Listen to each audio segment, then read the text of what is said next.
Bismillahirrahmanirrahim. Assalamualaikum warahmatullahi wabarakatuh.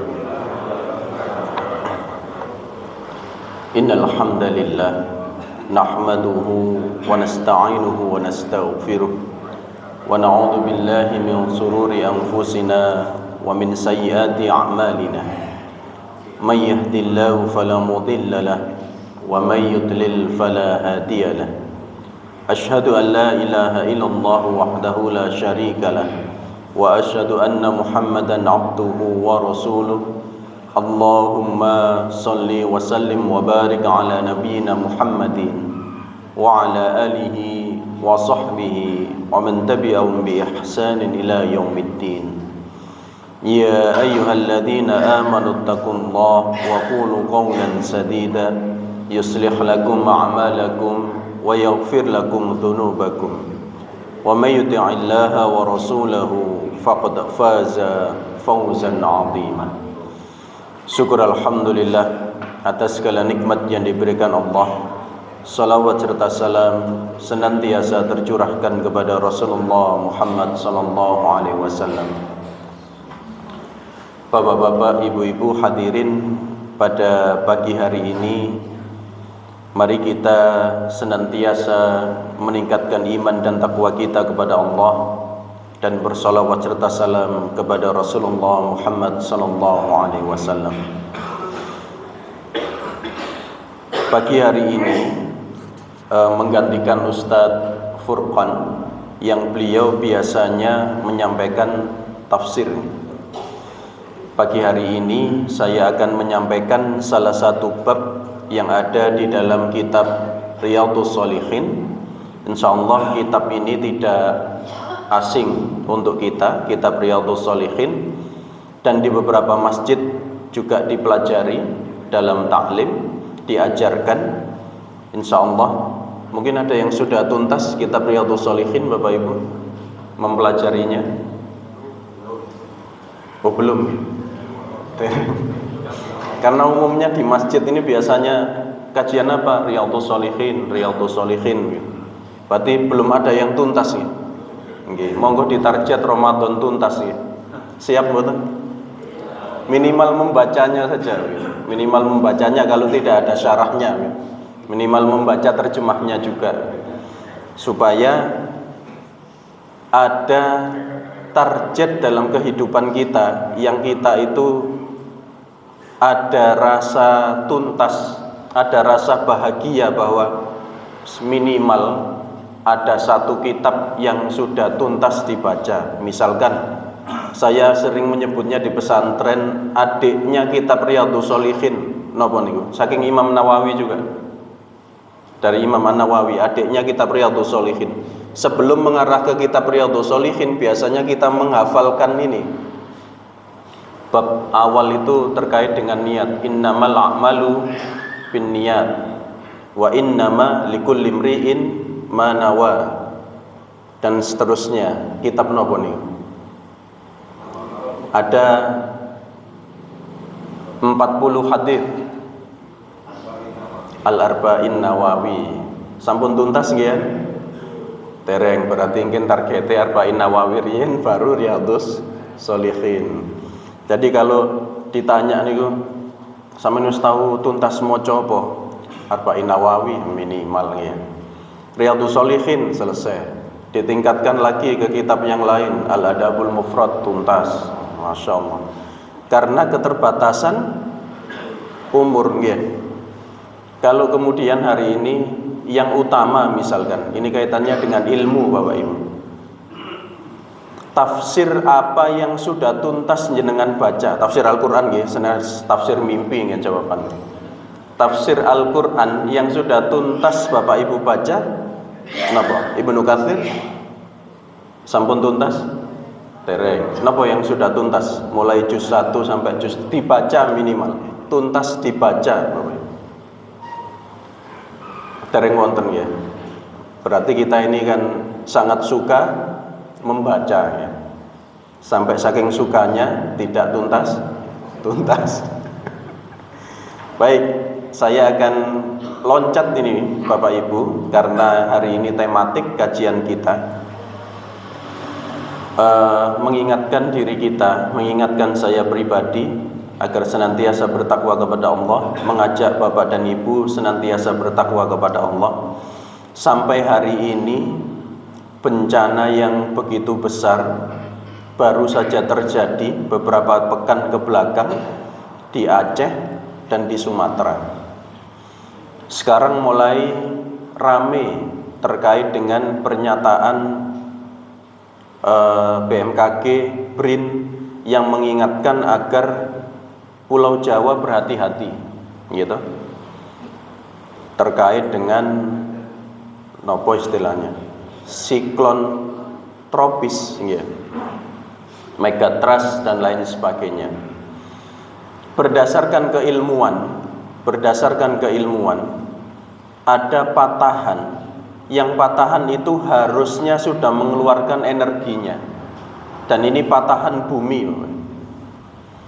Tapi sampai hari ini patahan itu belum mengeluarkan energinya, begitu yang saya dengarkan, ya. Khawatirnya ketika patahan ini belum mengeluarkan energinya, maka energi itu terkumpul. Kalau saya pribadi orang awam menganalogikan seperti ban sepeda motor atau ban mobil kita terus dipompa, diberi angin. Kira-kira yang terjadi apa, Pak? Itu kalau ban jenengan nate mireng ban dam truk meledos mboten, itu saja sudah luar biasa di telinga kita. Lah kalau ini patahan Indo-Australia, itu yang bakal mengeluarkan energinya. Berdasarkan keilmuan, yang pertama akan kena adalah Jawa bagian selatan, Punti mawon. Nah, ada yang menyampaikan demikian. Namun Bapak dan Ibu, yang kurang bagi saya pribadi, yang kurang dari semua pernyataan-pernyataan itu adalah menyebut nama Allah. Ini saya pribadi baru menonton video Najwa Shihab dengan Bapak Muzakir Manaf atau dipanggil dengan Muallim, yang ketika diwawancara sering menyebut nama Allah.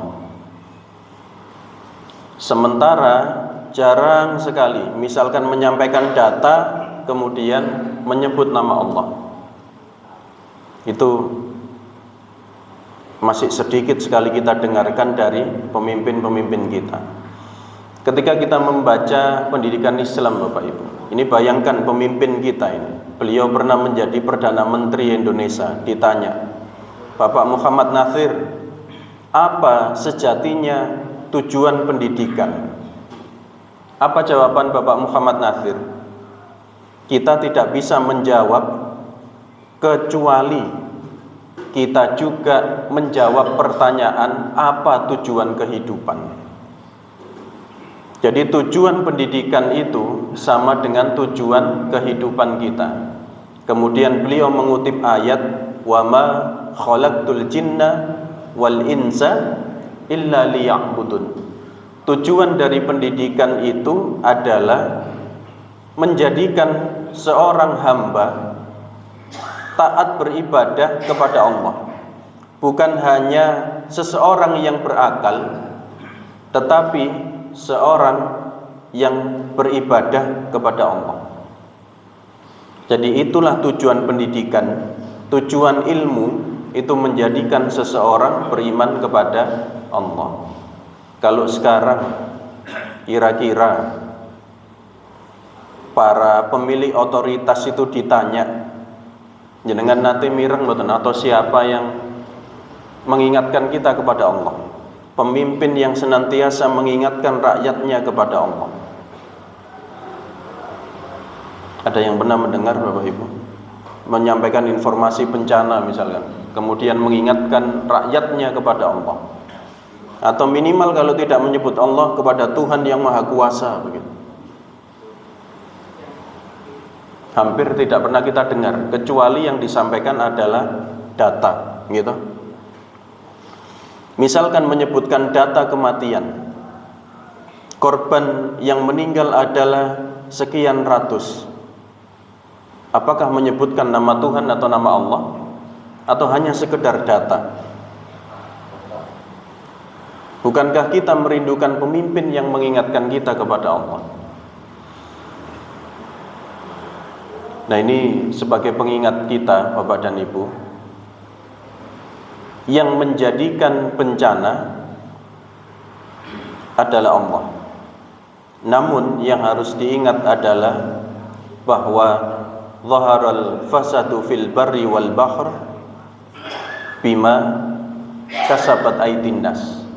Hal ini runtut tidak lepas dari perbuatan tangan manusia, sehingga kemudian terjadi bencana. Nah, bencana ini baik yang menimpa diri kita pribadi atau menimpa masyarakat umum, tidak lepas dari kita tarik ke belakang apa yang sudah kita lakukan. Saya membaca sirah Sayyidina Umar bin Al-Khattab. Jadi Sayyidina Umar ini suatu hari akan menghukum orang yang bermaksiat.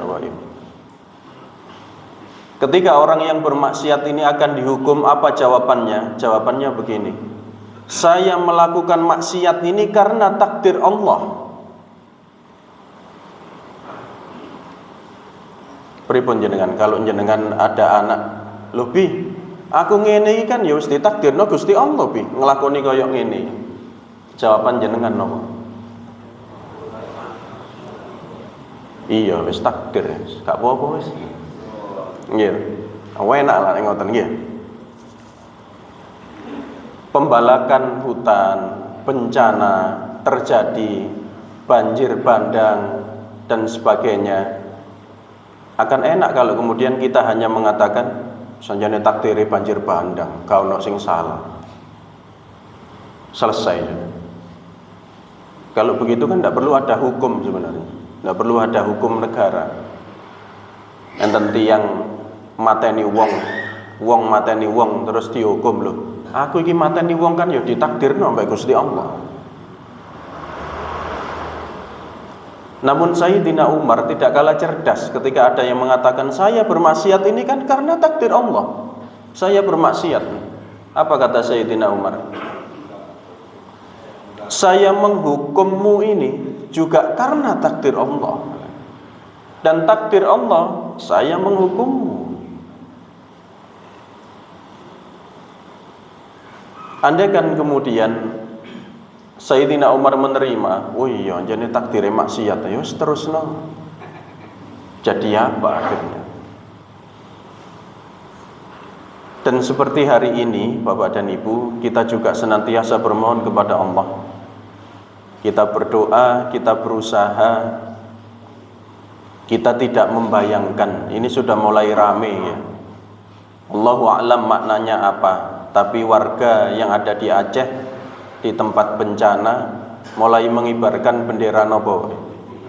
Nah, mulai viral ya, mengibarkan bendera putih. Ini nek jenengan ramesi nopo maknanya. Ada yang menyatakan menyerah, namun masyarakat di sana mengatakan kami tidak menyerah. Tetapi warna putih ini bisa bermakna apa? Tawakal kepada Allah. Tapi kami tidak menyerah. Namun tentu saja yang harus kita ingat adalah ukhuwah kita sesama umat Islam, Bapak. Saudara sesama muslim yang jauh di sana, Gaza, kita bantu. Maka yang sangat dekat dengan kita setanah air ini juga tidak luput harus kita membantu dengan apa yang kita mampu. Alhamdulillah beberapa surat dari pimpinan pusat Muhammadiyah, misalkan instruksi terkait dengan donasi melalui lazismu dan lain sebagainya, sudah banyak dimunculkan untuk membantu saudara kita. Tidak harus selalu di depan kamera ketika kita membantu, namun kita berusaha untuk sepi ing pamrih, rame ing gawe. Napa niki bahasa Indonesia ini? Sepi dalam pamrih tapi rame dalam aksi, rame dalam kegiatan, tidak harus selalu berada di sorot kamera. Kemarin sudah mulai rame ketika kita melihat ada pejabat yang menjadikan bencana itu tempat wisata. Istilah Pak Prabowo, jangan menggunakan untuk wisata bencana, katanya. Lu bencana lu status wisata. Bentuknya apa? Ini gua memanfaatkan momen untuk membuat konten. Ini kehati-hatian agar alladzina hum yura'un wa yamna'unal ma'un. Tujuannya bukan untuk Allah tapi agar dilihat manusia. Baik, itu sebagai pengantar Bapak Ibu. Jenengan nanti jika ada kitab Riyadhus Shalihin, monggo dibuka lagi. Ini ada di bab, nah ini salah satu nikmat Allah yang diambil dari kita Bapak Ibu. Nikmat fisik, tapi insya Allah nikmat iman bertambah. Dulu saya ketika membaca kitab Riyadhus Shalihin, kitab yang ini, saya ada dua, yang satunya lebih besar. Niku mboten dempet tulisannya, tapi saat ini mboten damel kacamata pun dempet tulisannya. Baik, di bab ke-250 diberikan judul Babu Fadlid Du'a, bab keutamaan doa. Masuk dalam Kitabud Da'awat atau kitab kumpulan doa. Beliau menuliskan qala Allah Ta'ala wa qala rabbukum ud'uni astajib lakum wa qala ta'ala ud'u rabbakum tadarruan wa khufyatan innahu la yuhibbul mu'tadin. Jadi banyak ayat di sini beliau mengutip tentang pentingnya doa. Wa idza sa'alaka 'ibadi 'anni fa inni qarib ujibu da'watad da'i idza da'an. Kita diingatkan di dalam kitab ini tentang pentingnya berdoa, bermohon ampun kepada Allah. Kita memohon kepada Allah dan berharap bahwa doa kita akan diijabah oleh Allah Subhanahu wa taala. Doa kita akan direspon oleh Allah Subhanahu wa taala. Oleh karena itu, ketika kita membaca kitab Al-Adabul Mufrad atau kitab adab yang lain, kita diajarkan adab-adab untuk berdoa agar doa kita dikabulkan oleh Allah. Di antaranya hal yang utama agar doa kita dikabulkan oleh Allah adalah menjaga dari hal-hal yang haram yang menempel pada diri kita. Makanan yang haram, minuman yang haram, pakaian yang haram, maka kita tinggalkan agar doa kita direspon oleh Allah Subhanahu wa taala. Bagaimanakah seseorang yang berdoa sementara pakaiannya haram, makanannya haram, minumannya haram, kemudian dia bermohon kepada Allah Subhanahu wa taala? Maka tidak ada kata lain kecuali kita berusaha untuk senantiasa membersihkan, mensucikan diri kita agar doa kita dikabulkan oleh Allah. Bapak Ibu, kita tidak tahu di antara doa tersebut dari lisan siapa. Dari lisan siapa di antara kita yang doanya diijabah oleh Allah Subhanahu wa taala. Saya akan mengambil salah satu doa yang doa ini insya Allah banyak yang mengamalkan untuk mengingatkan kita kembali pentingnya berdoa Bapak dan Ibu. Dicatat di dalam kitab Riyadhus Shalihin nomor 1471 dari Abu Hurairah. Wa an Abi Hurairah radhiyallahu anhu 'anil Nabi sallallahu alaihi wasallam qala ta'awwadhu billahi min jahdil bala wa darakis syaqa wa su'il qada wa syamatatil a'da. Muttafaqun alaih. Rasulullah Muhammad sallallahu alaihi wasallam mengajarkan kita agar kita berlindung kepada Allah dari jahdil bala, dari darakis syaqa, dari su'il qada, dan dari wasyamatatil a'da. Ada yang mengamalkan doa ini, Bapak Ibu? Allahumma inna na'udzubika min jahdil bala wa darakis syaqa wa su'il qada wa samatatil a'da. Ada yang rutin membaca doa ini? Belum? Baik. Saya akan sampaikan apa makna penting doa ini dan terkait dengan bencana, baik bencana pada diri kita sendiri atau bencana secara umum, Bapak Ibu. Bapak Ibu, dalam kehidupan kita manusia tidak lepas bahwa setiap orang memiliki persoalannya sendiri. Namun di sisi yang lain persoalan itu bisa datang secara umum, diantaranya bencana alam. Nah, di sini kita diingatkan bermohon kepada Allah, berlindung kepada Allah agar yang pertama terhindar dari jahdil bala, min jahdil bala. Apa yang dimaksud dengan jahdil bala adalah beratnya cobaan. Adapun kata jahad artinya sesuatu, kita mengenal kata jihad, jahada, sesuatu yang menguras seluruh tenaga, menguras kesabaran kita dan menguras ketahanan kita. Sementara bala sering kita terjemahkan ujian atau musibah. Kita berlindung kepada Allah dari apa? Maksudnya dari cobaan yang terus menerus datang dan sangat memberatkan hingga seseorang kehilangan kesabaran. Contoh, Bapak Ibu, ada seseorang yang mendapatkan musibah. Hari itu diumumkan oleh perusahaan akan ada PHK atau PHK pada hari itu. Sudah di PHK, dalam perjalanan pulang kecelakaan. Sudah kecelakaan, mendapatkan informasi anak dan istrinya sakit. Kembali mendapatkan informasi hutang, cicilan harus dibayar. Ini bertubi-tubi. Sehingga seseorang ini hampir menyerah, Saudara. Bisa jadi dalam kehidupan kita mengalami persoalan tidak hanya satu, Bapak Ibu, tapi tumpuk-tumpuk. Istilah kita sudah jatuh tertimpa terop. Ya, mboten terima tangga nih. Sudah jatuh tertimpa tangga. Artinya bertubi-tubi. Inilah jahdil bala.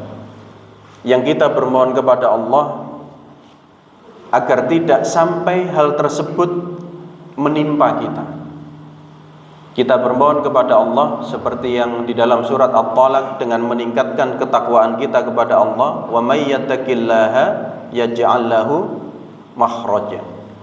Kita berharap bahwa ketika ada persoalan, Allah mudah memberikan kita jalan keluar, tidak sampai menjadikan berat kehidupan kita.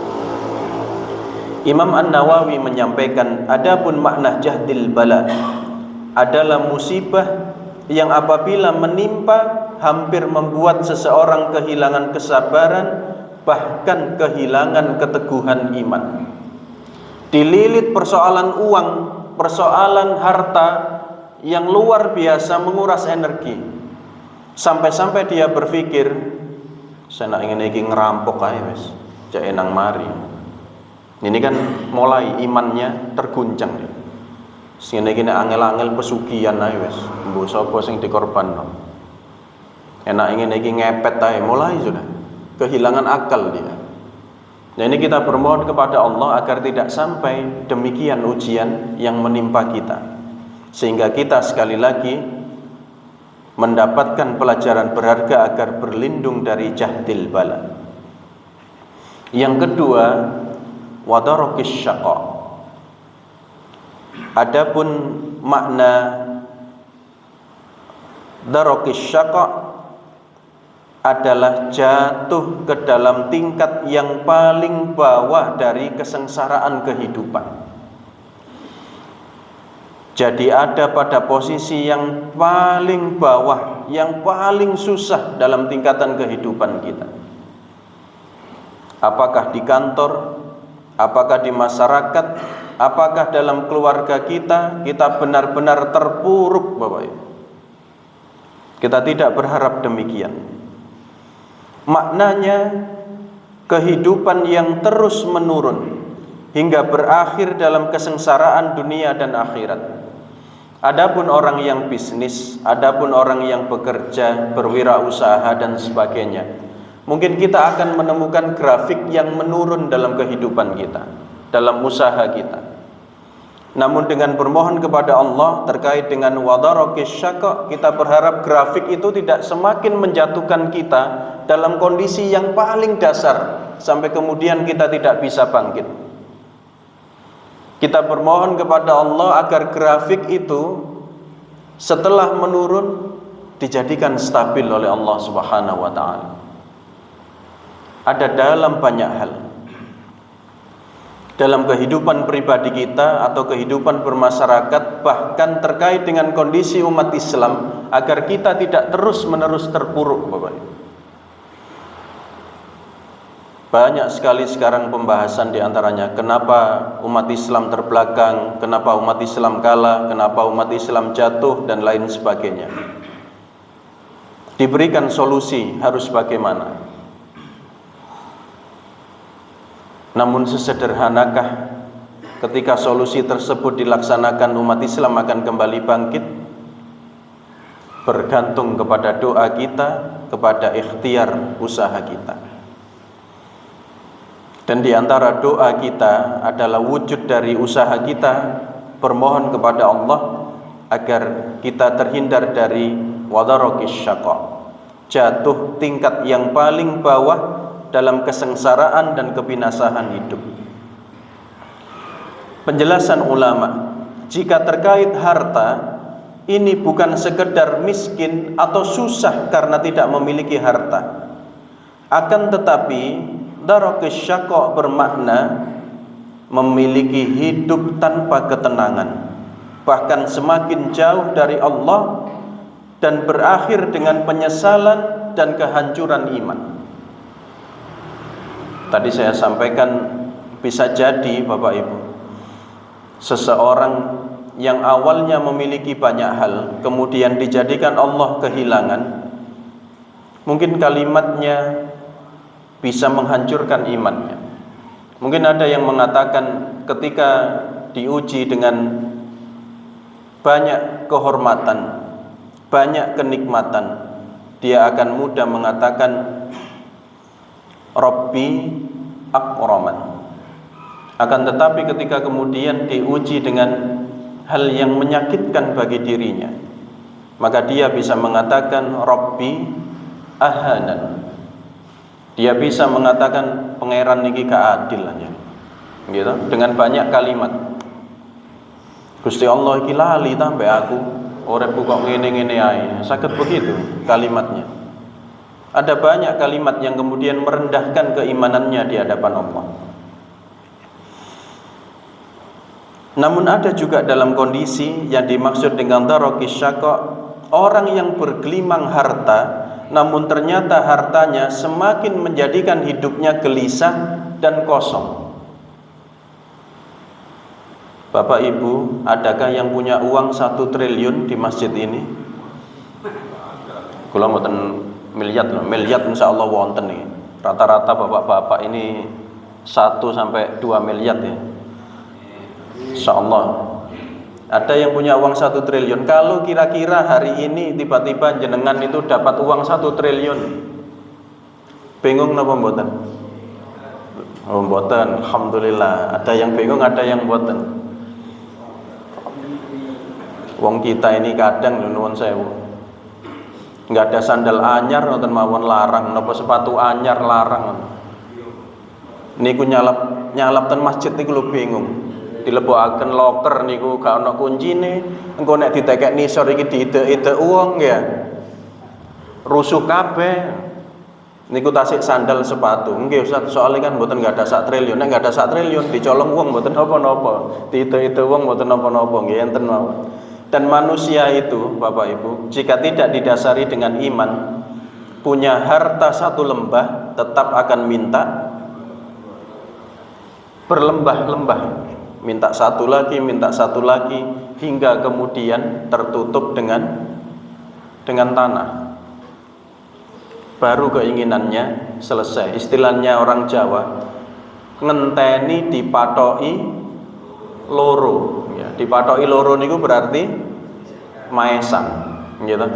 Ngenteni dipatoki loro. Ngenteni kereta Jawa rupa menungso, ngoten kan ya. Roda papat rupa menungso, tapi sakniki digledek, mboten kiyat kados kuburane tebing. Itu adalah contoh daraqis syaqa. Ada juga contoh yang lain yang dituliskan. Ada orang yang senantiasa menuntut ilmu, ilmunya banyak namun sengaja tidak diamalkan. Nah ini juga, ini tahu, tapi sengaja dia tidak mengamalkan, sehingga hidupnya tidak berkah. Oleh karena itu hati-hati dengan nampak sukses di dunia namun gagal di akhirat. Dan inilah daraqis syaqa. Yang ketiga, wasu'il qada. Adapun tadi disampaikan tentang takdir, wasu'il qada, dari takdir yang buruk, yang perlu diluruskan bukan menolak takdir Allah, tapi kita bermohon kepada Allah agar takdir yang terjadi berujung kebaikan, bukan kebinasaan iman. Jadi bukan kita menolak takdir Allah, tetapi kita bermohon agar diberikan ujung dari persoalan-persoalan atau takdir kehidupan kita dijadikan husnul khotimah. Ini harapan kita. Dan tidak ada satupun yang lebih menegangkan kecuali kita syirik kepada Allah, dan syirik itu kita bawa sampai mati. Ini kehati-hatian kita sekali lagi. Penjelasan ulama, takdir seolah-olah bisa nampak baik zatnya, tetapi buruk akibatnya bila tidak disertai dengan hidayah dari Allah. Maka sering kita mendengarkan billahi taufik wal hidayah atau hidayah wat taufik. Hidayah artinya petunjuk, taufik artinya mudah untuk mengamalkan atau melaksanakan petunjuk. Karena ada orang yang sudah mendapatkan petunjuk tapi terasa berat untuk melakukannya. Contoh nyata terkait dengan su'il qada. Ada seseorang yang ditakdirkan kaya raya namun dia riya, dia sombong, istilah sekarang flexing, lalai dalam sholat dan lupa akhirat.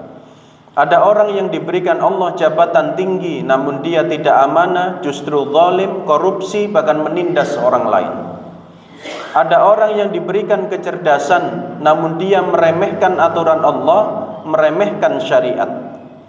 Ada orang-orang yang cerdas namun ternyata ada anak-anak yang cerdas namun ternyata anak ini justru uququl walidain atau durhaka kepada orang tua.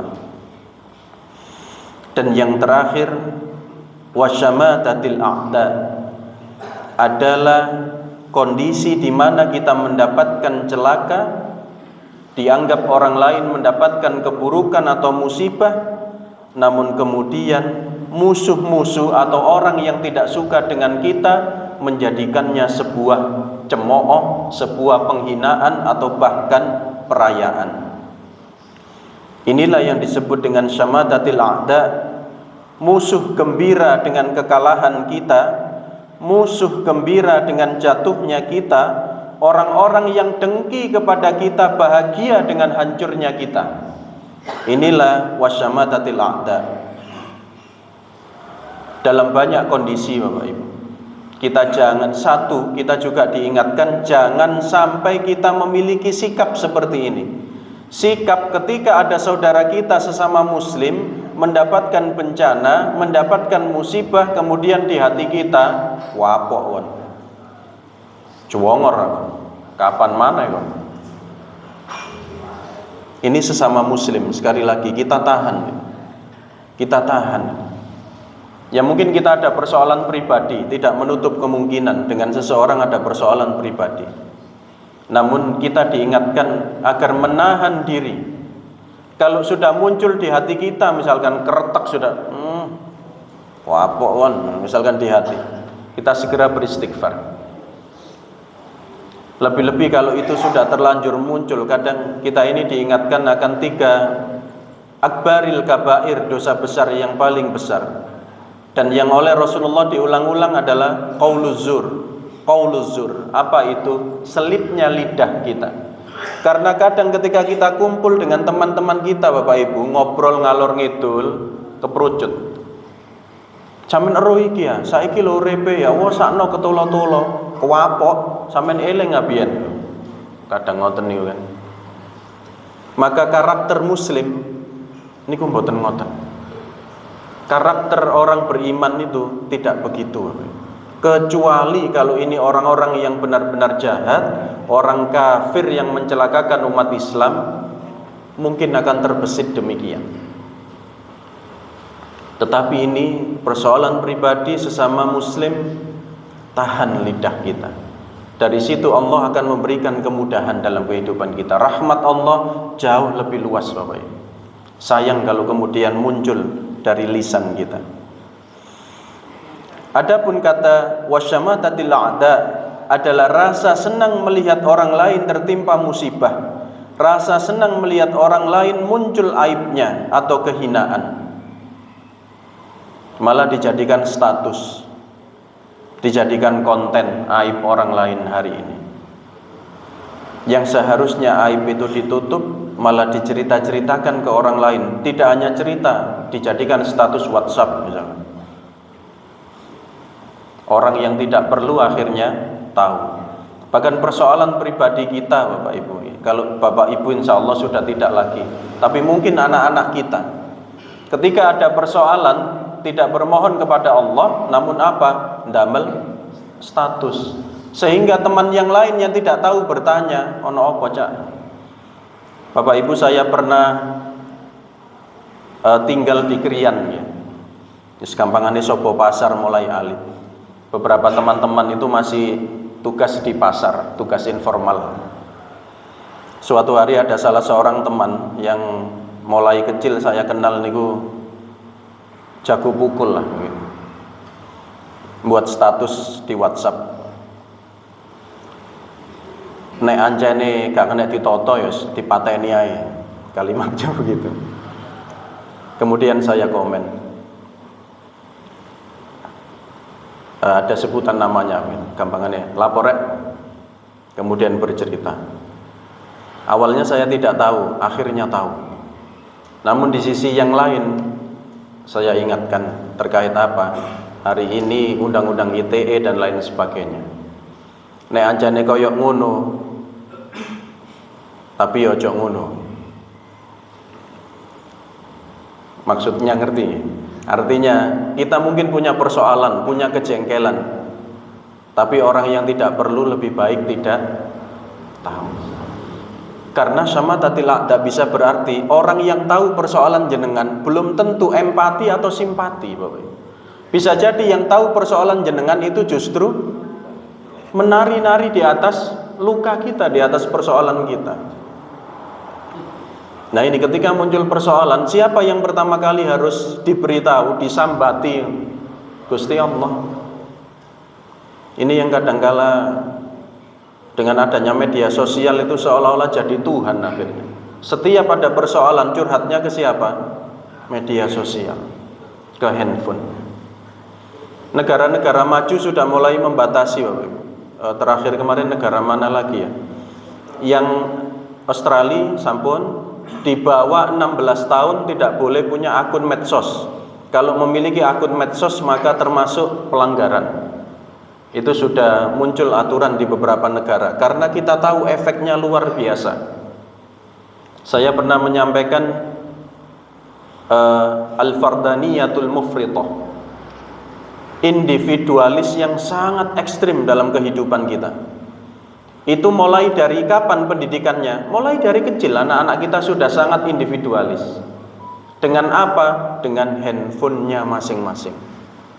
Sampai orang tuanya yang sejatinya punya hak untuk mengontrol kehidupannya, mereka akan mengatakan, ini kan privasi.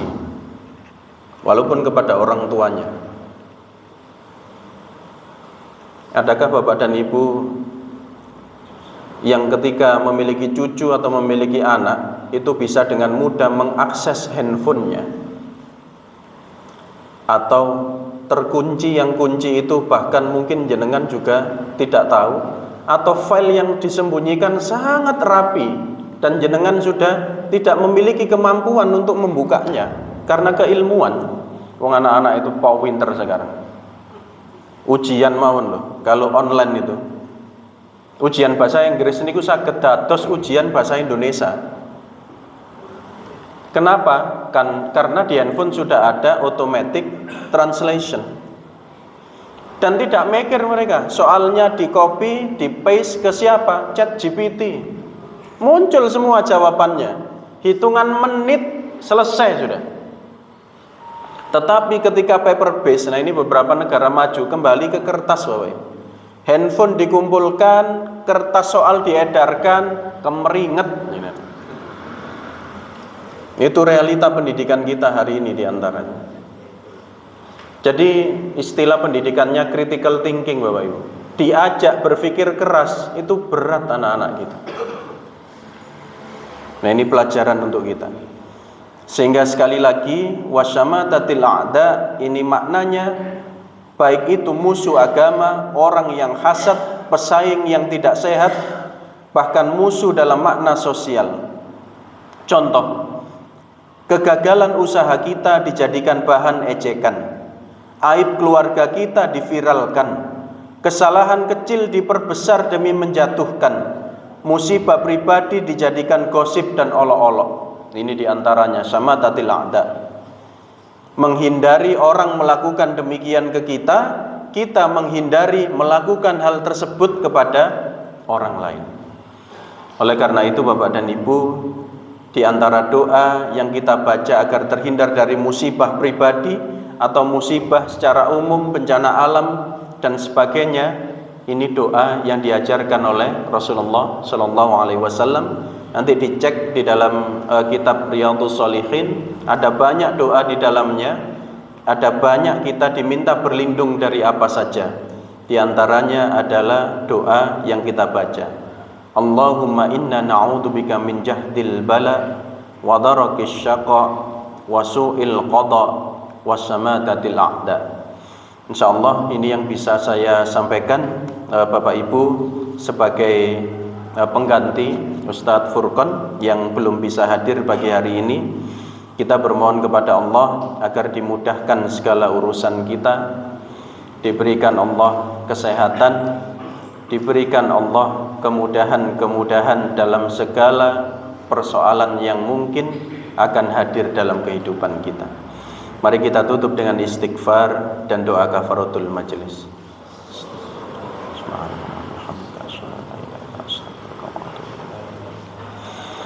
Ihdinas siratal mustaqim. Wassalamualaikum warahmatullahi wabarakatuh.